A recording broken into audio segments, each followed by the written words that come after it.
Call an ambulance. Hurry up. My husband, who always irritated me, collapsed on the floor, sweating heavily. The paramedics arrived quickly, checked his condition, and put him on a stretcher. Then they turned to me and asked, "Are you his wife? Can you come with us to the hospital?" My husband, lying on the stretcher, looked at me with pleading eyes. I looked back at him and said firmly, "No, I will not." "What?" he said, sounding confused. "This man is a stranger to me, so I am not coming."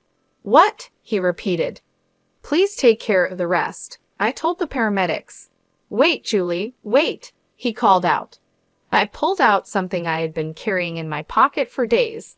When he saw it, his face turned even paler. "How dare you treat me like a slave all these years? This is my revenge. I will never forgive you." "My name is Julie. I'm a 37-year-old housewife living in a rented apartment with my husband, Scott. I met Scott through a colleague at work when I was still employed full-time. My colleague had many friends and often invited me to parties. I'm more of an introvert and prefer watching movies or cooking alone. I wasn't comfortable with large group activities, so I kept saying no. One time, a colleague invited me to a barbecue with his friends. At first, I refused as usual, but my colleague insisted, and I ended up going. On the day of the barbecue, there were so many people there. One of them was Scott, who later became my husband. I was having a drink a little away from the group when my colleague brought Scott over to me. My colleague said he thought we should meet because we had similar interests. I was surprised, but Scott started talking to me. He was nicely tanned and clearly liked the outdoors. When I talked to him, I found him to be friendly and funny. I thought Scott and I, who both preferred being alone and indoors, wouldn't get along. But as we talked, we found out we had common interests, just like my colleague had said. We hit it off right away. We exchanged contact information and made plans to meet up on our next day off. We went out for dinner and shopping several times and ended up dating. After several years, Scott proposed, and we got married. Scott had always been kind to me, even before we started dating. He was the ideal man to take me out of my indoor lifestyle. That didn't change after we got married, but over the past few years, he started to say and do things that made me uncomfortable. I quit my job and became a housewife because Scott wanted me to. However, he often made sarcastic remarks about it. For example, when I got sick and was late cooking dinner, he came home and said, "Hey, why isn't my dinner ready yet?" "Hi, sorry. I was sick today. I had to rest earlier and couldn't get up. Can you take a bath first?" I replied. "Huh? What's that? You're a housewife. You should at least take care of the meal," he said. Scott never worried about my health, which made me very sad. Another time, I asked, "Hey Scott, there's a reunion coming up in my hometown. I'll finish my chores, so can I go?" "Suit yourself. Well, being a stay-at-home wife is great, you know," he said sarcastically. "I envy you, Julie. You could play around with the money your husband makes. He's usually so nice to me, carrying my purse and bringing me flowers after work. But sometimes he acts like a jerk. I even thought maybe he wanted me to work, so I suggested taking a part-time job. But Scott insisted that wasn't the case. In the end, I was still a full-time housewife. One day, one of Scott's relatives called me out of the blue. I picked up the phone, feeling a little defensive. The relative on the other end of the line called my name in a panic, saying, "Scott's mother has collapsed." I froze for a moment at the unexpected news. According to my relative, she had gone to visit my mother-in-law a few hours earlier and found her lying in the yard. She called an ambulance, which rushed to the scene and took my mother-in-law to a general hospital. I prepared myself in a panic and ran out of the house. When I arrived at the hospital, I was told her condition was still too unpredictable. As we were talking about this, Scott came running in, out of breath. We moved to the hospital room to check on my mother-in-law. She was lying in bed, covered with various tubes, and it was painful to watch. "Mom," my husband called out to her, but of course she did not respond. Scott stayed in the hospital room for the rest of the day, and I decided to go home and get everything we needed for the hospital stay. After a while, my mother-in-law recovered enough to sit up by herself. However, she still needed help with everything. I'm glad she's able to get up. I wonder if she will be able to walk again if she continues her physical therapy. When my mother-in-law's discharge date was approaching next week, I mentioned it to Scott. Then he started to say something I didn't understand. "Oh yeah, are you ready? We'll be leaving this house next week, so you'd better start packing our stuff." I couldn't understand what he meant. Scott seemed annoyed, as if he didn't like my reaction. "We don't need this house since we're going to live with my mom at my parents' house. You are still as dense as ever, aren't you? Does that mean I'm going to live with my mother-in-law after she gets out of the hospital?" I never heard anything about that. What? Did you decide to move in together without talking to me? Have you already canceled the lease on this house? I asked, feeling shocked and upset. My husband became even more grumpy. "Of course, I've already canceled the lease. It's the right thing for us to do as a family, to live together and help her." "Don't tell me you don't want to live with her, do you?" "I'm the one who makes our living, so I won't accept any complaints," he said, then stopped back to his room. I couldn't believe Scott would take such a hardline approach. I can't believe he's canceling the lease on this apartment. I had no choice but to move out. I knew he was worried about his mother, but this was too much. I sighed deeply. A few days passed, and suddenly I was living with my mother-in-law. I had never been a caregiver before, so everything was new to me. I had to spend most of my day feeding, bathing, and helping my mother-in-law with the bathroom. My mother-in-law didn't want me to take care of her, and she hardly communicated with me. When I tried to talk to her, she would hide in bed, saying she was in pain. When my mother-in-law was healthy, we didn't have a bad relationship. In fact, we sometimes exchanged delicious-looking snacks we found at the department store. Perhaps she was too frail to care about others now. On the other hand, my husband Scott, who had forced us to move in together, rarely came home. After work, he would go out for drinks and come home in the morning. Even when he had days off, he would find some reason to go out. When he was home, all he did was play video games in his room. One day, I decided to talk to Scott while he was playing games. "I know you can't avoid working overtime or drinking with your colleagues, but can't you at least help me take care of your mother when you are at home? Or I would like you to help me with the housework," I said. Scott replied without looking away from the screen. "What are you being so naive for? Housework and caregiving are both your jobs. I'm tired from working, you know. Oh, I'm almost out of coffee. Go make me some. And clean this room, okay? And oh, take these to the dry cleaner. I need them by Friday." He spoke one-sidedly and threw his work clothes at me. This time, I was annoyed and retorted, "That's enough. I've been doing housework and taking care of your mother every day for the past month without a break. Why can't you at least help me a little?"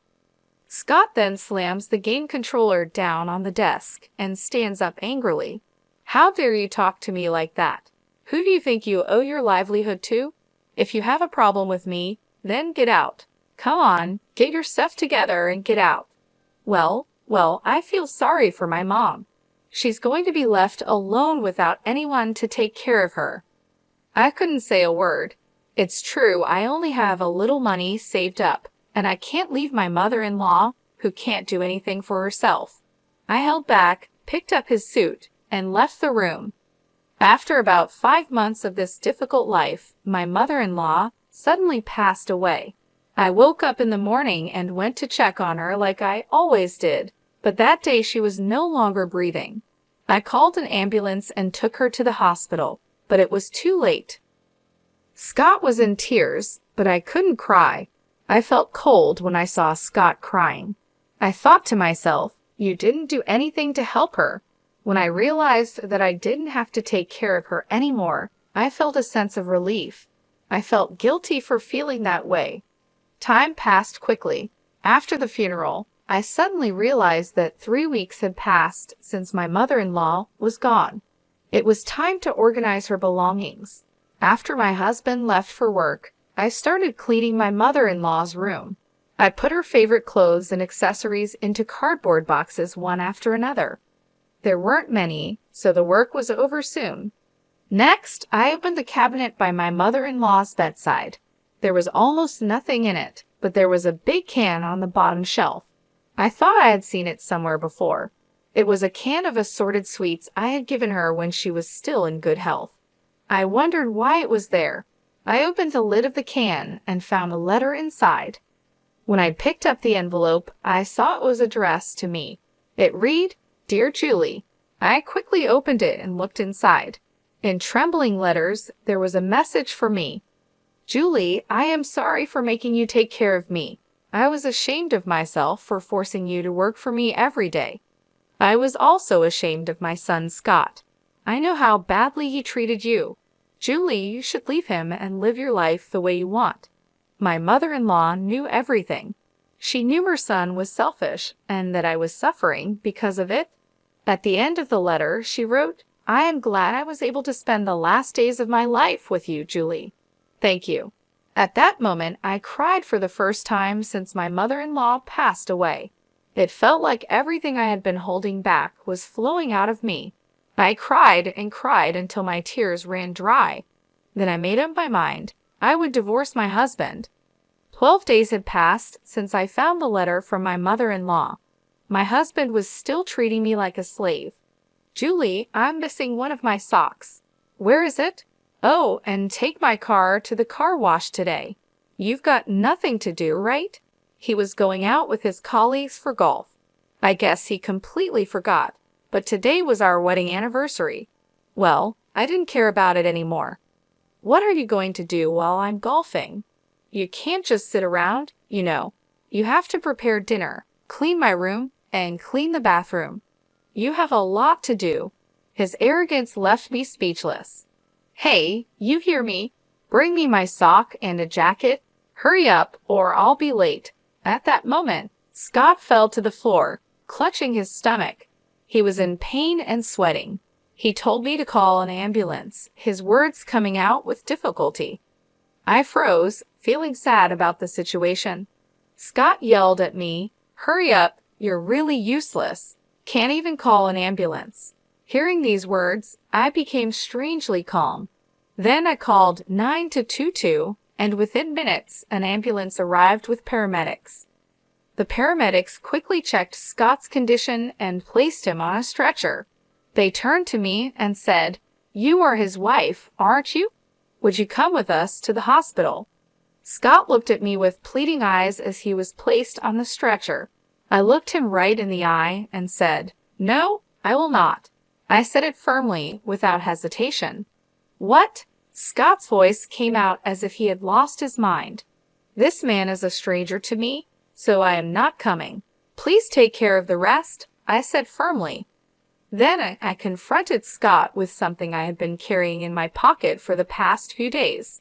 It was the divorce papers that I had been forced to sign during a fight a while ago. My husband had always told me that if I disobeyed him, he would serve me with the divorce papers. Scott tried to snatch the divorce papers from me, but he couldn't move due to the pain. He had to lean back on the stretcher without any effort. "Excuse me, but please leave now," I told the paramedics, who finally took my husband away. In the ambulance, he must have looked like a poor husband whose wife had given him a divorce. He should be embarrassed. I watched the ambulance leave and then went back to the house. It took a long time, but the divorce papers were accepted, and the divorce was officially finalized. While Scott was in the hospital for a week, I was busy packing my belongings and sending them to my parents' house. One day, I ran into Scott at the grocery store. He looked desperate. "Julie, please don't do this to me. You love me, don't you? Please don't leave me. I admit I've made some mistakes. You listened to me no matter what I said, so I just got carried away," he said, looking completely pathetic. "The divorce is already finalized. It's too late for you to act so fragile. Go ahead and live your life as you please, I replied. He looked shocked, his hands shaking and his face turning pale. Well, that's that then. Bye, I said, turning away. It had been 5 months since Scott and I had divorced. One day, Scott showed up at my parents' house. He was ringing the intercom and calling out my name so loudly that I had no choice but to see him. Sure enough, he wanted me to get back together with him. Julie, please, I can't live without you, he pleaded. I looked at him and shook my head. Scott, we're done. It's over. You need to move on, I said, trying to stay calm. He looked like he was about to cry, but I had no sympathy left for him. He had made my life miserable for so long, and I was finally free. Scott didn't give up easily. He kept coming back, trying to talk to me, trying to convince me to give him another chance. Each time, I stood my ground. No, Scott, we're not getting back together. You need to accept that, I repeated over and over.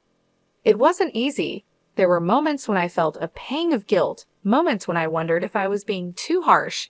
But then I remembered all the times he had belittled me, all the times he had made me feel worthless. I remembered the letter from my mother-in-law, and I knew I was doing the right thing. One day, I found a new place to live. It wasn't much, just a small apartment, but it was mine.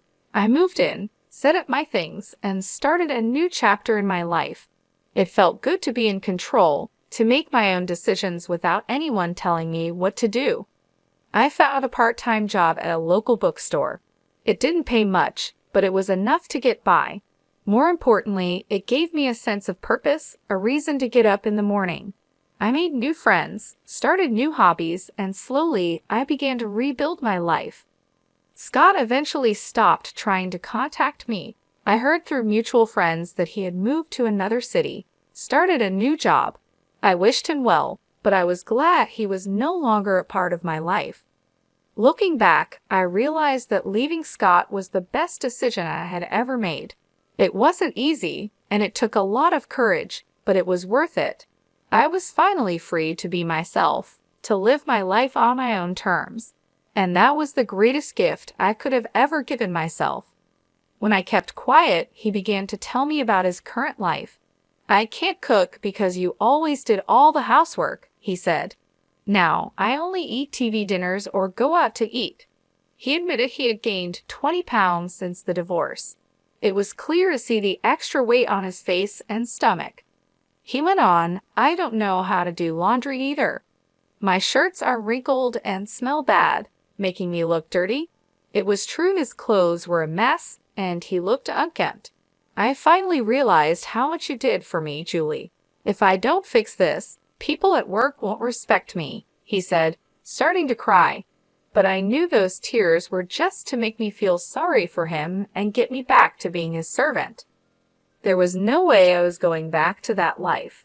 If you don't leave, I'll call the police, I said firmly, treating him like a stranger. Scott got scared and left the house, crying. I'm sure he won't bother me anymore. At least, I hope so.